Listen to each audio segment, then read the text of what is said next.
This is Sarah Mack and welcome to Creative Magic Club. Together, we'll discover inspirational stories of creative entrepreneurs living out their dreams, doing the work they are most passionate about, and building wealth in magical and fun ways. While building a six-figure income as a writer and coach, helping other women to launch their dream businesses, I've connected with so many incredible people and seen it proven again and again that you can thrive financially doing whatever it is you are passionate about. I am here to share life-changing strategies for mindset, making money, and reaching more people with your work in a business and life filled with creativity, freedom, and fun.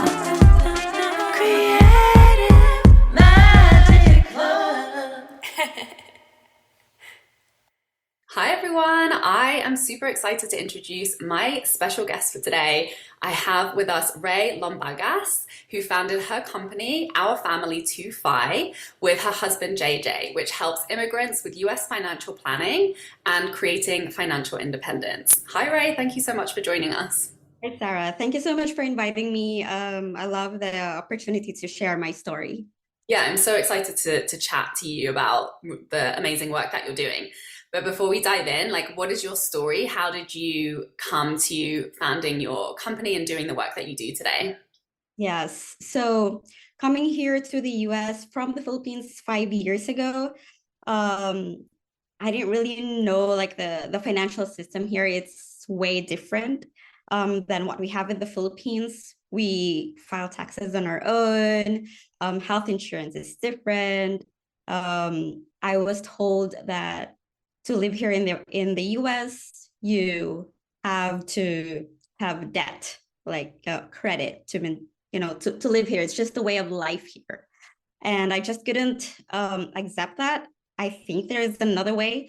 So I kept on reading books, listened to podcasts, researched anything about financial. I couldn't even ask when I even ask my coworkers, it's just the usual, use your credit card. They cannot give me an in-depth explanation of how to work or how to optimize our finances. So I just had to do it on my own. And I researched, and finally last year, our financial plan just became very clear when I met people in the financial independence community. And that helped us, and my husband and I and our family, that helped us have a clearer path to financial independence without adapting the accepted way or the normal way to gaining, or the accepted way here in the US, the normal way. And I started sharing that story to the nurses, in the Facebook group, because I started sharing that story, sharing it to them, how my dreams change. It doesn't have to be a big house or a fancy car. You can start simple, you can dream for simple things and you'll be happy. And also grabbing the opportunities that America has that we don't have in the Philippines. There's just a lot of opportunities here. And from that, many reached out to me and asked me oh, okay, what is Roth IRA? How do you optimize your finances? A lot of especially Filipinos, a lot of them reached out to me, and it just became a burden. How come do they know about this, and they've been here for years, or for 3 years, but they don't they need guidance. And I was just so blessed that I like numbers, I like math, I like finance, and learning about it it became a passion. So I decided, why not get certified, so then I will know how to best guide them in their finance journey here in the US. Okay. I love everything about this. First of all, I feel so seen as an immigrant to the US. Like, even though I'd immigrated to Canada before here, I just kind of like, assumed that the US was going to be similar to Canada, but it's really not. It's like very, very different. And I think even for people who are listening who aren't immigrants, like a lot of people just aren't financially educated and aren't having these conversations, with anybody. Um, so I think it's really cool that you've brought this fresh perspective of somebody who like is good at the financial side of things, and like you've questioned things as you've come into this new system, and so you're kind of like not just doing it the way everybody's doing it. And you're able to provide that education, not just for immigrants, but I'm sure for a lot of other people too who just don't have that. Yes. Education. So I'm really curious, first of all, like when you say the financial independence community, like what do you mean by that? So this community doesn't accept that we have to work like until we're 60 or 65 years old. We can be independent even before that by being intentional with our spending right now. So if you don't want to like work the regular 9 to 5 job until you're 60 or 65, you want to enjoy, like maybe you want to be like maybe work optional, or you can do whatever you want without the burden or the weight of like, I have to go to work because I need to pay my bills. If you plan your finances intentionally and clearly, you've set a goal, then you can actually achieve like being work optional, like even before age 65 or 60. I Yeah, love or that's the accepted number. Like, yeah. So, but you don't have to work until then. I love this language of work optional, because I feel like before now, and I was having this conversation with the guest that we had on our show last week, just about like what is the new perspective on retirement? Because I feel like, younger generations, our generations, like, it was more normal for previous generations to, like you say, work until you're 65, build up your retirement, and then stop working and retire. But I feel like that's not really the vision for a lot of people, particularly entrepreneurs, because it's like the Yes. vision is more like, I want to have a life that's filled with purpose and progress and passion and impact and contribution. And, yeah, it's great to maybe build a business or like, sell that business or build up some assets to be able to invest and, yeah, create freedom. But I don't think this idea of retiring, like, I don't know. For me, I'm like, I'm never gonna want to just sit around and like drink pina coladas on the beach and not do anything. I think that was a fantasy for me at some point. But then, since creating, and I feel like in entrepreneurship, it's more like financial freedom is the language that people are using, of like unlimited income, unlimited choices, like being able to have agency over your life and your schedule and your flexibility and what you're doing. But I really, really like this terminology of like work optional, which, yeah, basically is financial freedom where you can afford to not work. Um, so I'm really curious. You said you've come into the system and you've seen how like debt is really normalized and it's kind of like necessary to build your credit score and all of this. Like what parts of the system have you rejected and have you been kind of working around or doing differently? Well, during the process of learning, reading books and listening to podcasts, researching on my own, asking people, I've I've learned that um, you don't really need to be in debt with three big expenses like their food, um, transportation, and a house. So when I came here, since everybody was telling me, like even friends and family, even they were telling me like, okay, just get into that, build your credit. Um, so I got into a car loan payable for 3 years, and as I kept on searching about the U.S. financial system here, I learned that, well, if I have the money, I can just pay I can just pay off the car right away. So that after I paid that off in like 7 months, that led me to more opportunities. Like, okay, what's next? I built my emergency fund and after I've built that, I went into investing. So no more car payments since then. For that's almost 5 years already. And with the house, we bought a 4 unit apartment, and we lived in one. So it's our tenants paying the house, and that helped us, like, oh, okay, I don't need to be paying this, like, there's a what's this there's a technique where you don't have to be like paying all of this big stuff. So what you're saying is, yeah, this whole idea of having debt and lines of credit isn't required to basically build your credit score or to have access to other opportunities like mortgages and stuff like that. I do use a credit card, but I just pay it off like every month. So like I've been doing that since even when I was in the Philippines. Um, yeah, like I just pay it off every month. Good money habits, good financial independent habits. So, what would you say to someone who's like, I'm kind of new to the whole conversation of financial planning and financial independence? What's the most important place for me to start focusing my time and energy? I would say to track your expenses.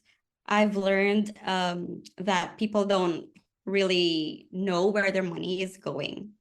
And I've had friends who would say, "Oh, I'm spending too much," but like, well, it's not really like too much. It's you just have to be intentional. Like, I'm spending too much on unnecessary things. Well, they know that, but what if you what if you really need it? Like, you just need to be intentional on your expenses. And I have another friend also who said lately they've been tracking their expenses, um, and then realized that they've just been swiping their credit card like without thinking. And it would go to their budget app. Like it would notify through their budget app, and they will like realize, oh, I'm spending too much. So I think you need to know what you're spending, um, and then create a spending plan, a budget, so that you don't go overboard. Once you have the budget, you'll be able to like know like what your goal is, what your financial goal is. Yeah, I And think, I think sorry. also you need to know the like your why, like your values. Like you need to know your why so that you'll be able to know what your like what what is this thing, like when you spend, you'll be able to know, like, is this thing that I'm gonna buy like give value to me. Right. And I think that's often like the biggest piece of like financial organization is like really being clear on what you actually want in life. And um and I think sometimes there's like, there's a lot of push pull between what we think we want and what we actually want. Like, especially in America, which is just like capital of the world for consumerism and like opportunity and, experiences. And like, no matter how much money you have, there is like more than enough things to spend it on here, right? And like, I think what you said is really important. Like, it's the intentionality and why, like, looking, that's such a powerful question to ask, like, why am I spending this money on these things, and really getting clear on like, well, yeah, maybe these do align with my values, but if I zoom out and I'm actually super clear on my priorities in terms of what I want, not only now, but yeah, like you say, down the road, like what is the big picture, and then adjusting those spending decisions accordingly, which is really what, I've been learning having a budget is about. Like, it's not about control or restriction. It's really about intentionality and alignment and choices. Um, and yeah, and I've been interviewing so many interesting people and having these conversations about money. And it's like it's so emotional, our behavior. I mean, anything that we do is driven by emotion, right? But particularly when it comes to money, there's so many emotions involved. So like you say, like a lot of people are just, they're spending because of like an impulse or an emotion in that moment that's leading to an action that maybe doesn't necessarily like align with the vision and the intentionality of where you want to go. Before we get back to the episode, I have something exciting to tell you about. There were a couple of key things that changed everything in my life as an entrepreneur that allowed me to bring in 6 figures while working half as many hours and having more fun than ever before in my business. It was money mindset work around how I was doing business, combined with getting good at sharing strategic sales content online. I know you know that this is your year to start hitting your 10K month income goal and living the life of creative freedom and fulfillment you have been dreaming about. You're ready to be consistently attracting total dream soulmate clients through the creative content you're sharing on social media, and you want to be reaching more people, charging higher rates, and working much less. So I'm very excited to invite you to join me in Freedom Club, my mastermind, where you'll receive tailored high-level support to master the skills that will create your dream life and 6-figure dream business starting now. With focused weekly trainings and coaching calls to find the clarity on your content that's going to make you the most money, to design a simple, fun launch strategy you'll enjoy following through on, plus daily support and feedback from me in the Voxer chat, you'll find that sweet spot in your business where you're the most confident in your work, having the most fun, and making the most money. Go to withsarahmac.com/freedom club to apply now. Now let's get back to the episode. So yeah, I'm curious to hear about, your experience of coming to America and, like you said, seeing that there's a lot of opportunities here. What are some of those opportunities that you've been leveraging that maybe you didn't have access to before in your life in the Philippines? Yeah, I think the biggest one is, well, it's always been my dream to to to retire with apartments. And then I just collect rent payments. And then when I got here in the US, as I was learning, like, oh, I can own an apartment right now, even when I'm not retired yet. So that's just like one of the biggest opportunities. So that's why 3 years after we got here in the US, we got an apartment, lived in one of the units, and then after a year later, we bought our own house, but we still have that apartment. We are still planning to we're still planning to get more properties slowly as I'm still learning. Right now, our project for this year is just different, but that's one of opportunities that I don't have to wait until I'm 65 to buy properties. I can buy properties while during my financial journey. Amazing. And how do you, plan out some of those like bigger goals around your financial independence? Like, do you have kind of like a 5-year, 10-year plan where it's like, what you're doing each year? So talk to me a little bit about your process around that. Yes. So right now our goal is to be coast fi. I don't know if you've heard about that, but it means it's a type of financial independence strategy where you save this amount of money so that so when you reach that amount of money, you stop contributing to it, and it will grow every year until you're 60 or 65 years old, and that will be enough for your retirement. And is that in like investments, in stocks? In stocks, yeah, Okay. in index funds. So our goal right now is to be coast five by the end of 2025, and hopefully we'll be able to. Right now we are on the 50 to 60% savings rate, and if we can continue that until the end of 2025, we can stop contributing to it. We'll be okay with the retirement. Everything goes right. And And is that like taking into consideration like all of your investments and your properties, or is it independently of that? it's just for index funds. The properties, it's a different story. Um, I the rental properties will be add on, or we'll pay that for college, because right now I don't have a college fund for them. Um, we can either have them apply for scholarships. I'm also learning that, because I've also learned that you don't have to be in college debt. You can apply for scholarships or be a working student. There's like a lot of options.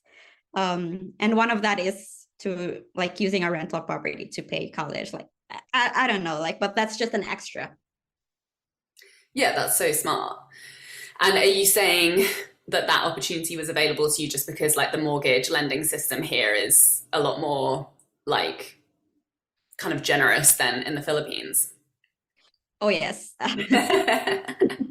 in well, in the Philippines, if you were as the nurses pay there is not really that good. Okay. It Yeah, we are getting paid there $200 a month. Well, when I used to live there, it was $200 a month. That's not a lot. You can really buy a rental property with that one. Right, right. Yeah, because of the difference in income, obviously. And now you're in the US, crushing it, living the American dream, not going into debt. Props to you guys. That's So, a lot. There's just a lot of opportunities that we are trying to take advantage of, and we just wanna share it with um immigrants as well, and not just waste the opportunities that they have, that they're given to them when they come here.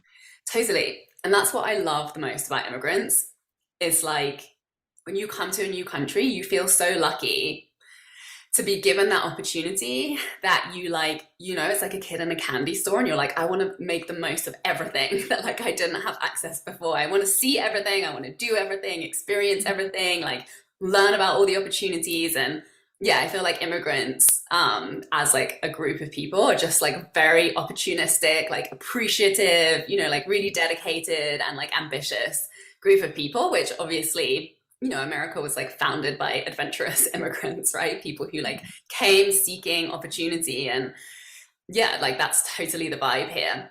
So, what are some of the biggest like mistakes or, things that kind of hold people back when they come to you and they're like, I need help with financial planning? Well, it's mostly, well, the ones that when they reach out to me, they want to invest. And like I always tell them, make sure that you don't have any consumer debts like credit card or big monthly payments, big car monthly payments, because that will just hinder, not really hinder, but that will slow down your your investing journey. And that will also, like, especially if you don't have emergency fund also, that will just like, yeah, it will slow down your investing journey. um So your advice is like pay off any consumer debts first, or what's your perspective on like paying down debts and building up saving at the same time? what do you mean? Like, are you like just pay down your credit cards like number one goal and then start to build up your savings, or do you believe in like beginning to build up savings at the same time as paying down debt? I would recommend to just pay it off, like just be done with it. And then just make sure that you won't, because I think habit and exercising your frugality muscles is very important building your savings, like a yeah, like a big amount of savings and investing. Um, yeah.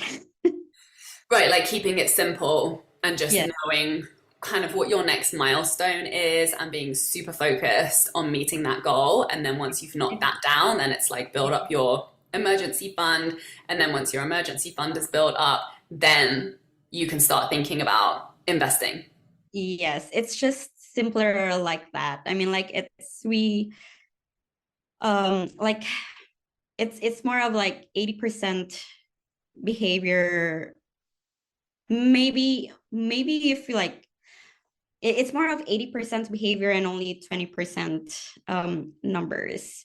So once you've tackled your debt, once you've tackled um your your spending habits, then you can move on to the next one. If you're trying to get in, if you're trying to like invest, save for this, trying to get rid of that, trying to um get into the habit of not going into credit, like it's just too much. It's just too Yeah, much. totally. I love that concept. What did you say? Building your frugality muscle. Yes. Yeah, because it's like you're creating margins within your earnings to pay down your debt, and then obviously like that margin then gets to be stacked towards your savings and investing. Mhm. Okay, I love this conversation.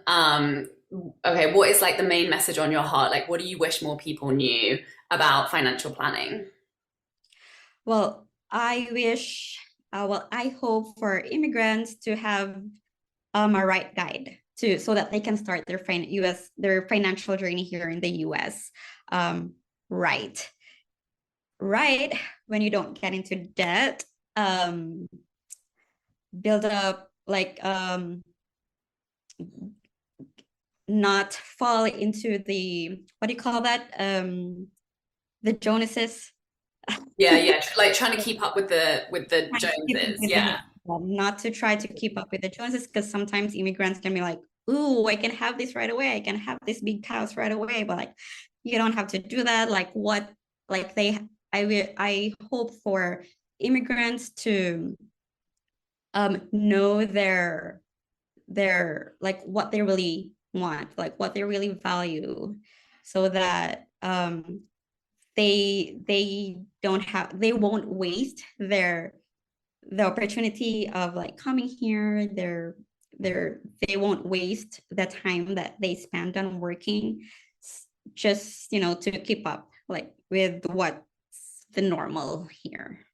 yeah, I think that's such an important message, even for non-immigrants too, right? Because that is like, the American dream is so potent. Like the biggest like thing that is exported from America is like media, and Hollywood and movies and TV and it like commercialism, right? And just like the picture of sometimes I wonder like what came first? Was it like Hollywood or the American dream? It's like and then it just becomes this like Ouroboros eating its tail and it's like everyone has this vision of like yeah like you say the big house and like the cars and like luxurious lifestyle because there is all of the space and there are all of these like incredible different environments that you can experience and live in America and it's not the same for us as it was for our parents' generation where they just like bought a house when they were in their 20s and like had loads of money and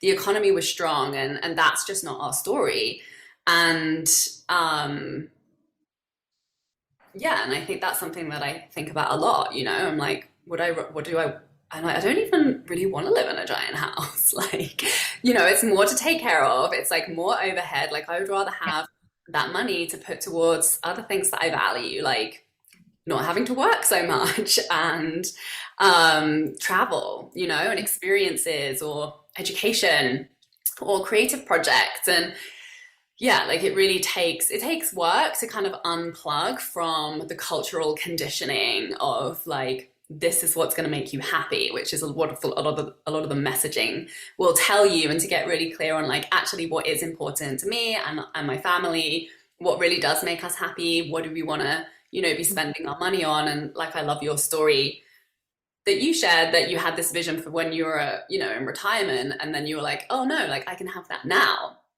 And really seeing how much of that is accessible to us now to some degree, and then we get to build on that, and yeah, to really know what our values are, and to be able to use that freedom of choice for the things that genuinely make us happy and align. So I love that this is the work that you're doing, and the message that you're sharing. I think it's so important. It really is like the foundation of a life of freedom, right? So where can people find out more about what you're up to at the moment? What have you got going on, and where can people find you? Well, I'm mostly active in Instagram. It's our family to Fi. I have also a Facebook page. I'm trying to be active in that one also. It's still our family to Fi, Fi, which just means financial independence.